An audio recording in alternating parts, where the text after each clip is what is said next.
Ryan, pretty big week at the box office this week.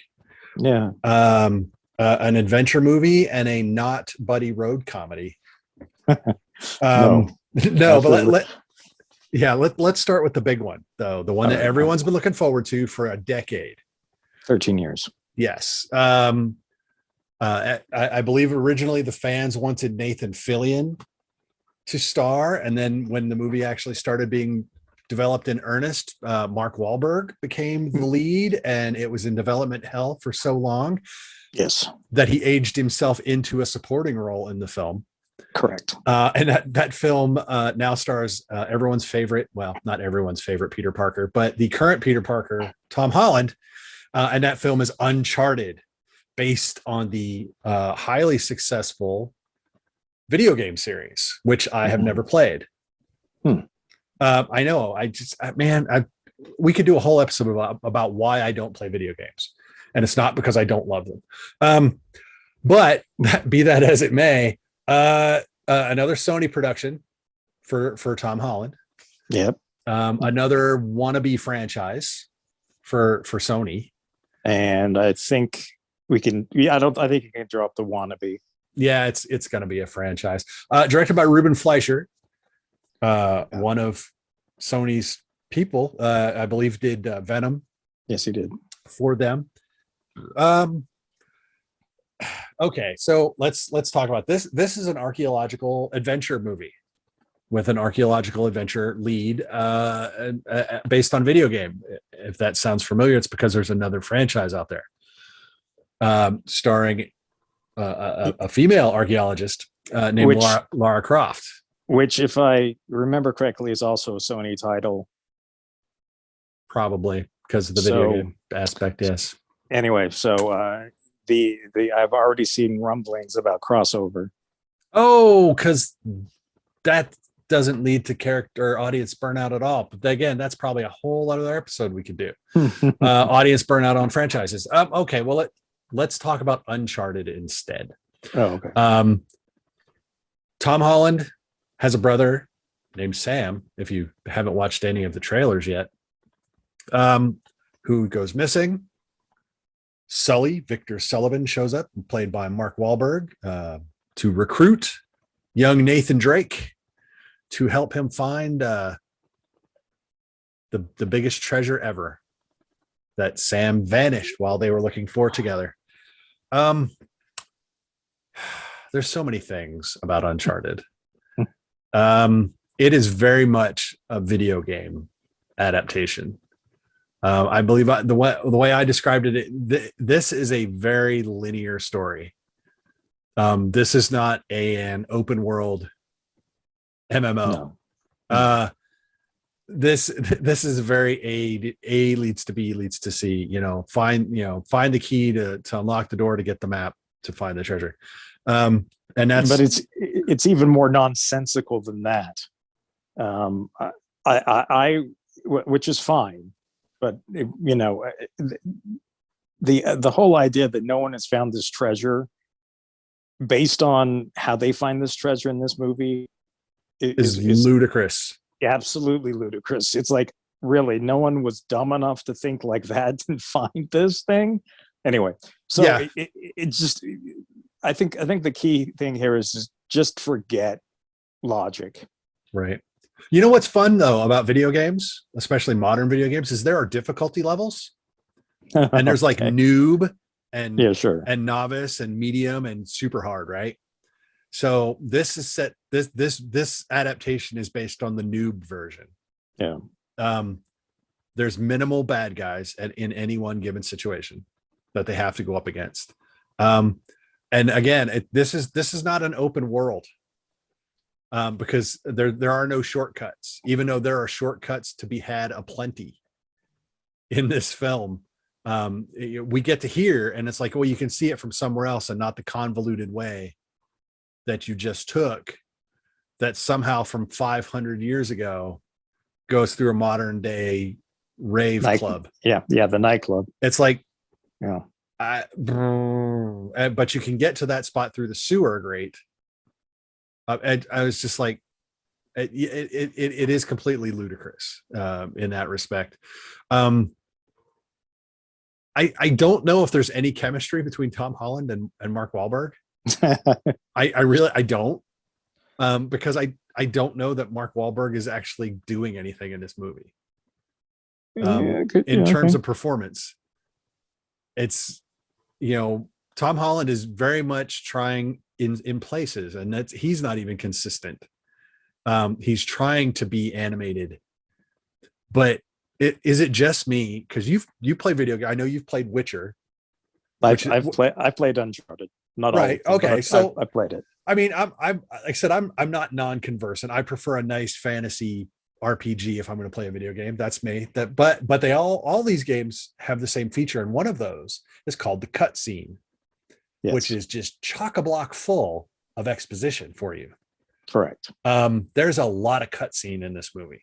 Yes, there is. Good. I didn't want to think it was just me.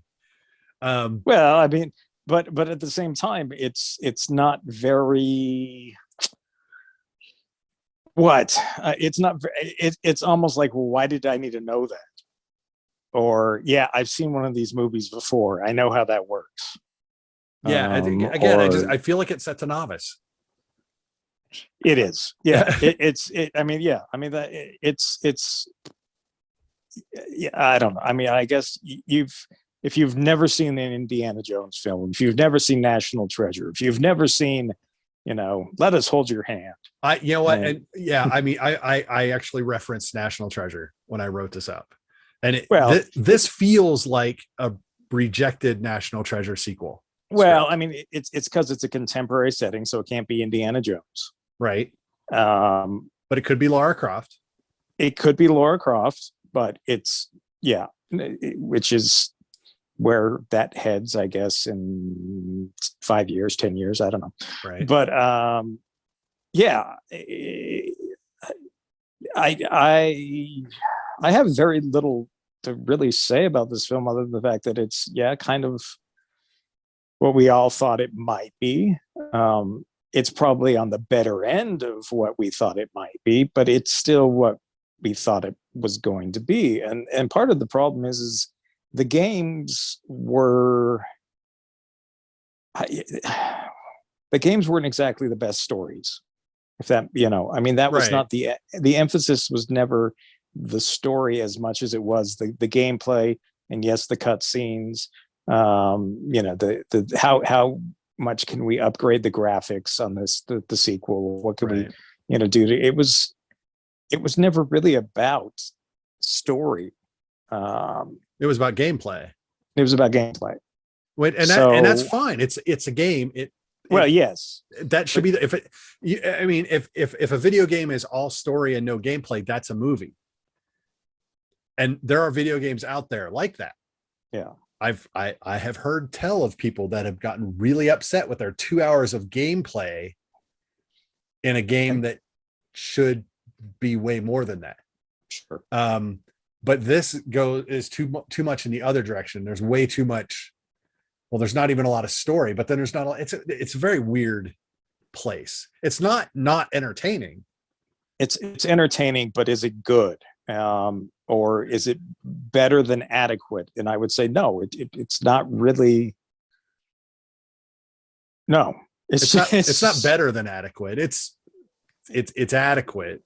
Yeah, and the thing that I find most interesting about the film is not really the film itself, but it's that Tom Holland's character really shouldn't be all that likable. Nathan Drake, as presented in this story, is not the greatest of people. Well, I didn't think Sully was supposed to be. Well, I have no idea what they're doing with that guy. So, I mean, because my understanding is he's kind of a D-bag, like just a universal, irredeemable D-bag. And yeah, I don't. But it's so. But Tom Holland's character is a thief. A charismatic thief, but he's a thief. But I don't think people look at him and go, oh, he's the friendly neighborhood thief. They think he's the friendly neighborhood Peter Parker in a movie that's, not Spider-Man, That but is not nonetheless, Spider-Man. he's still. Anyway, I don't know. I mean, Yeah, I'll tell you. You know, my favorite part of the movie was the beach cameo, and I don't want to say who the beach cameo was, but I happen to know that. Well, not know that. I know that person from other projects they've done, and I just love them to death. And the dialogue was just so perfect in that moment for that cameo that I was just like, that was literally like, that was the part I smiled at the most in the entire film. Otherwise it was novice level game progression and Tom Holland parkouring through an auction house. Yes. Badly at times, even though apparently he's supposed to be kind of good at it based on some other things. It's the slapstick. Yeah. Slapstick parkour. Yeah. Kind of, yeah, but not as cool as Jackie Chan's slapstick parkour. No. So yeah, it's adequate. Like I said, it's not entertaining, but it is exactly what it's exactly what you think it is going in. And it's nothing more than that. Well, and Sony, obviously, that's what they wanted. They wanted to, I mean, not that they wanted a mediocre film, but they just wanted a film featuring their young star. Probably. You know, it's you know, they've got now 2 franchises that are essentially built on the back of Tom Holland. And yeah, I don't think the next Uncharted film is going to tie directly into a Lara Croft film, but I do think they're going to do everything they can to at least plant some Easter eggs. Yeah. In whatever next film gets made, establish it as part of the universe, and then kind of see how people react. Well, because I think they've greenlit, but I don't know how far in development Tomb Raider 2 is. Yeah. But yeah, we know we're going to get an Uncharted 2. Maybe we'll get that Nathan Fillion cameo in Uncharted 2, and that'll be my high spot for that film. I don't know. Yeah, it's disappointingly average, I guess. Is what I would call Uncharted. Said it doesn't suck. It's just not particularly good. But you know, and clearly people are for whatever reason drawn to Tom Holland movies right now, and there's nothing wrong with that. It hasn't done anything like Spider-Man money. No, but it's done 150 million, 150 mil, you know, worldwide at the moment. But I mean, nothing's going to do Spider-Man numbers. No, you know, so the fact that, you know, it was healthy, it's better than expected. Now, of course, the problem being the film cost 120 million to make. You figure at least 80 million to advertise. Yeah. So it's they got to make 400. Yeah, well, 400 to, I mean, to break even, they got to do over 200. Yeah. Now, in today's atmosphere, 150 at this point is probably enough to get them a sequel. Everyone is kind of taking a loss leader on some of these films, and they're, you know, and it will,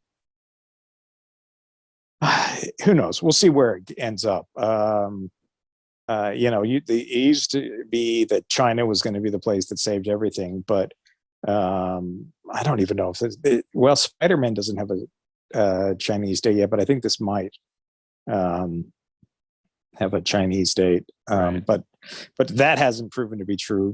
Chinese audiences haven't really warmed to American films as of late. It's weird. So, yeah, well, it's you know, without veering too far, let's say it's not the Chinese people. Well, no, it's not the Chinese people, and I would say it's not like they don't have options. You know, right. I think the assumption that Hollywood is the only place making movies is not really, you know, that used to be, you want to go to Hollywood to make your movies. Well, you know what, folks, you don't have to go to Hollywood anymore to make movies that speak to whatever particular audience that you're trying to entertain. And there are plenty of Chinese films that are available for them that they've decided they'd rather see. Fact. So it's going to make its money. We're going to get a sequel, but it's just fine. And we didn't even mention, we made it, a quarter of an hour talking about this movie. We didn't even mention that the bad guy is played by Antonio Banderas. He plays a really good bad guy. He's a very comic book / video game bad guy, by the way. Yes. Which is perfect. Don't get me wrong. But he's absolutely got that down. And you have a couple of female leads in this. One villain, one not villainish. I think he's more damaged goods because of Sully's irascible past. But that's my interpretation of the character. I could be completely wrong. So it's, people are going to see it. People have seen it. People are going to see a sequel. It's going to make a lot of money, and Tom Holland is going to keep. You know what? Really quick before we move on to our next film, because I think we're done with Uncharted. I remember we reviewed Cherry with Tom Holland. Yeah, and we said that it was important that he make that movie now, or then, because if he hasn't made Cherry yet, by now he's kind of hosed. Agreed. But at least now he has that in the catalog. So I think we were like dead on when we said that. It's important that he made that. Yeah, it's not a great film, but it's an important film in that it stretched him out for people to see. He played a character that is nothing like Peter Parker, nothing like anything that he's really done before. So yeah, I hope that I think he's a good actor, and I would hate to see him just do the same movies over and over again. 100%. I would prefer Spider-Man over Uncharted, but we're gonna have to get both apparently, or well, who knows? We might not. Where does Sony want to put their money? Yeah. So okay. So that's one. The other, I can't even call this a big movie that released this weekend. I mean, it feels like it should be big because it stars Channing Tatum. It's ish. Big-ish. Dog. Now, do you agree with the rest of us? Because I didn't see you at the screening I went to. Do you agree with the rest of us that this movie has been marketed terribly? Absolutely. 100%. This is not this is the not buddy road comedy. I said it kind of flirts or tries to be that early, but it doesn't really work. And then by the second half of the movie, it becomes what it is, which is a much better movie. Yeah, well, I would say all its efforts this is the sort of thing where apparently the studio wanted a different movie than what they got. Mm-hmm. And so they cut the trailer in a way that misrepresents the film entirely, to the point where I almost feel like it's now our job as critics to go out and say, folks, this is not the movie. Let's prepare you for what this movie actually is. And what it is a story about two really messed up, damaged people who were messed up and damaged by their service in the military and serving overseas. And they're dealing with lots of heavy stuff. I think that you might actually get young people who are going into this film who would not necessarily be prepared to it's weird the way they're marketing. It really is terrible because done wrong. It's not that this can't be a family film. It can be, but good Lord, you're going to have some conversations once this is over. Yeah, there's a lot. I mean, it's heavy stuff. Yeah. So, I mean, we've talked about every time we get a movie, thank you for your service, Cherry, all those movies, I always have to come back and say, I at least understand how the military works. Yes. I was not in the Army or the Marines. I am not a combat veteran. None of that. So I'm not speaking from that point of view. I understand how the military works in terms of personnel and people and relationships and all that garbage, which is not really garbage. It's the important stuff. But so I went into this thinking that I was going to be terribly upset at this movie because of how they were selling it. Sure. And it turns out I'm terribly upset with this movie because of all the feels. Because like I said, by the time we get into the second half of the movie, that back half, it becomes the movie that it should have been for its entire runtime. Sure. And it does it really well. And so I teared up in a couple of spots. I won't deny that. It made me reevaluate aspects of my own service, especially the ending thereof. No, I think there's this I think the movie ends up saying a lot of things that the trailer suggests it could never possibly say. There is a really important movie buried in this film that when they allow it to not be silly or movie-ish, because there's a lot of stuff in the film, and I think the weakest stuff in the film is where it's like, oh yeah, movie. Oh, this feels like a movie. The hotel sequence. The hotel is probably the worst. The farm situation, the antics that go on there. Yeah. But even that's got nuggets. At least, but goodness gracious, it's like they have a film that they want to make, but they don't really want to make it, so they kind of try a bunch of other stuff and then go, well, we have to make that film, and they make that film. But there's just what I think there's this idea that it needed to be a commercial film. They somehow, how do we make this commercial? Right. How do we get this to sell? It's going to be a hard sell to do a story about a veteran who was traumatized by war, and a dog who was a veteran that is traumatized by war. Yeah. Who are going on a journey to go to the funeral of a fallen soldier who has killed himself because he's been traumatized by war. Yeah.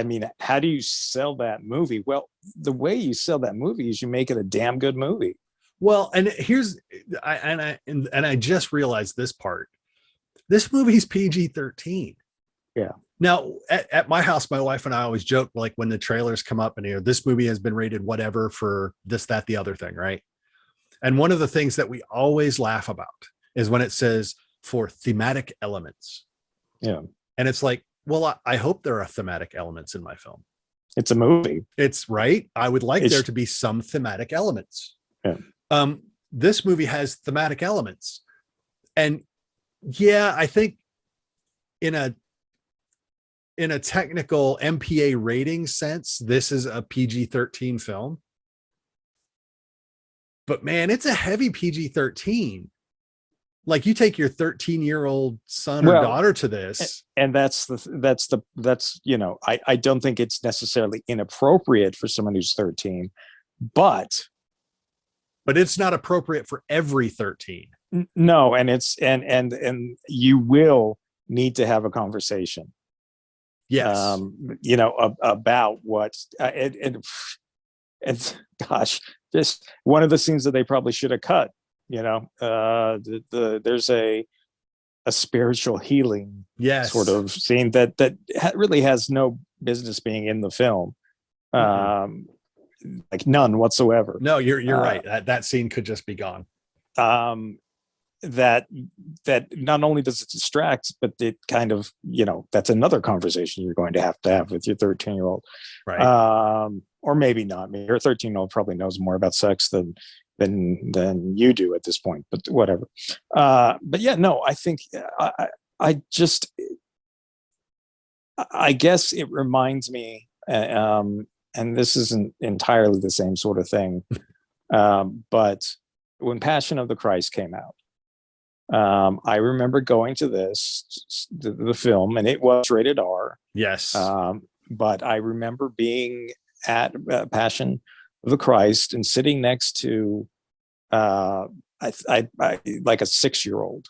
Oh my God. And the parent turned to the 6-year-old and said, "Okay, remember, everything that we see in this movie really happened," which is pretty darn traumatic if you think about what that movie, what it depicts. Yeah. Yes, and how it depicts. It's very graphic. It's very gory. It's not, some would say that it kind of reveled in its grotesqueness. And I think about that kid all the time. Because I mean, what does that do to the kid's head? Yeah. There's certain things that, when you're older, you can comprehend a little differently and understand a little differently. But when you're a kid, wow. I mean, I was fascinated with Blade Runner as a kid. Can you imagine, that I think I'd rather be fascinated with Blade Runner as a kid than fascinated or disturbed or whatever by, this really happened. This is, Christ being strung up and whipped with that was crazy. And so that, this film does deal with some heavy stuff. And like I said, it's a better film when it does. Yes, when it 100%. Actually deals with it. The one thing, like I said, I reevaluate a lot of some of the aspects of my own service, like I said, especially the end, and I realized, right after I retired 12 years ago, and so I was home for like 2 or 3 months, like after I retired and before I started work. And my wife got real tired of me. She goes, "You need to find a job." And it wasn't because I was home. It was because I was different. I didn't know how to be. And I hadn't gone through what all these guys had gone through. And then, watching this, I kind of realized that another part of my problem was I was unhappy with the way my career ended. I almost felt like I was forced to quit in ways that these two guys might feel that way. They wanted to stay, and he wanted to stay. The dog, Lulu, but he wanted to stay. He definitely, because he had been trained. I mean, and this is another thing that that I think needs to get talked about. But he had been given a particular set of skills that were only valuable in very limited, you're either a soldier or you have this small list of things that you can do. Right. And he was trying to do one of those. And he was even in a position where, sorry, you can't do that because, of this. You can't, I'm sorry. And there's that part of you that says, well, it's probably best that he doesn't. But then there's the other part of you that says, but it's probably better than working at Subway. Right. Or how do you take pride in yourself and in what you're doing is if you've gone from being, whether you completely buy in or not, a defender of freedom to being a guy who's getting, pestered by the, idiot ordering a sandwich. Yeah. I mean, there's nuts. You can't help but feel like, gosh, I was a soldier. The thank you for your service bit in the film it takes on a different little edge as well. Yes. That make you go, there's certain things in that. Yeah, maybe we should be more thankful and show that thankfulness in a way that's different than saying thank you for your service or giving up a seat or we need to really examine how we treat these former soldiers, and this film should be about that, but it's advertised as something different. And if you're ever teaching a film class, you should use this trailer and then show the film, because they cut things and it's the way they assemble it. Mm-hmm. It's not like that's not in the movie. No, it is in the movie, but you've taken the context out of it completely. And because of the tone of the trailer, it suggests that that moment is completely different than what it actually really is. Yep. And the relationship between the characters, and I mean, so many things about that trailer are just frustrating. Let the movie be what the movie needed to be, you know. Yeah, and I think all of us looked at it and walked out and said, well, okay, that wasn't the movie I thought it was going to be, and there's actually a pretty darn good movie somewhere in there. Yeah, well, it's definitely more good than bad.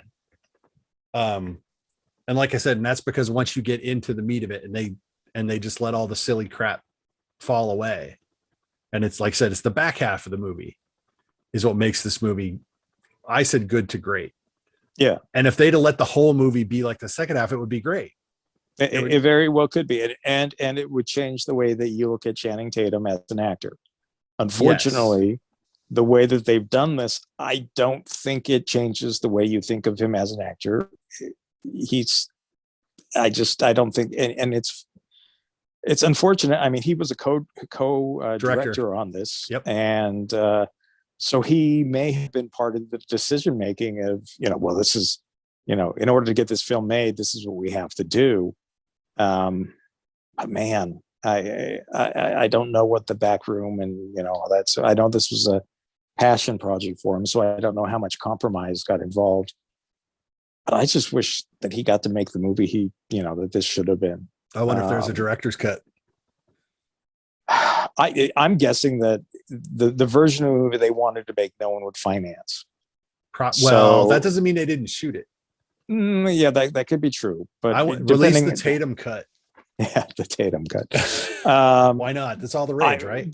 But I would almost say, though, it's not the movie they wanted to make. No one would green light. No, and so they made the movie that was as close to that movie as they could, and unfortunately,